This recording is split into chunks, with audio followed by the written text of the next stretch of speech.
Sineta ng Highway Patrol Group ang mga motorista sa EDSA na hindi otorisadong gumamit ng wangwang at iba pang signaling flashing devices. Nakatutok live si Jamie Santos. Jamie? Pia, ilang motorista ang nasita ng mga tauhan ng PNP-HPG sa ikinisinilang operasyon kaninang hapon dito nga sa EDSA sa paggamit ng mga blinkers, LED lights, commemorative plates at wangwang. Kahit daw tuloy ang paninita ng mga taga-Highway Patrol Group sa mga motorista, meron pa rin daw silang nahuhuling di otorisadong gumagamit ng blinker, siren o wangwang at mga LED light.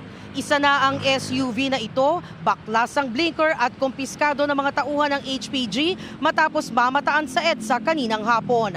Napara rin ang SUV na ito matapos makitang gumagamit ng commemorative plate. Ang isang ito napara matapos makitang may LED light.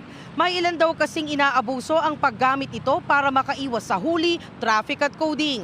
Sa unang offense, kumpiskado ang mga ito pero maaring maharap sa mas mabigat na parusa at sanctions kapag mahuli ulit.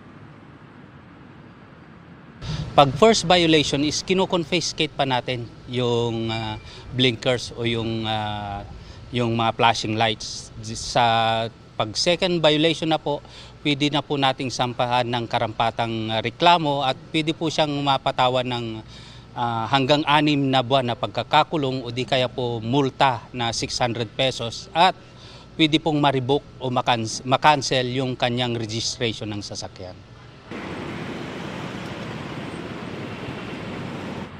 Ang operasyon ngayong hapon, ikinasama tapos ipag-utos ni Pangulong Bongbong Marcos ang mas mahigpit na pagpapatupad ng batas laban sa gumagamit ng mga sirens, blinkers at iba pang signaling flashing devices. Pia, asahan na raw ang mas maigting na operasyon ng PNP-HPG. At yan ang latest mula rito sa Quezon City. Balik sa iyo, Pia. Maraming salamat, Jamie Santos.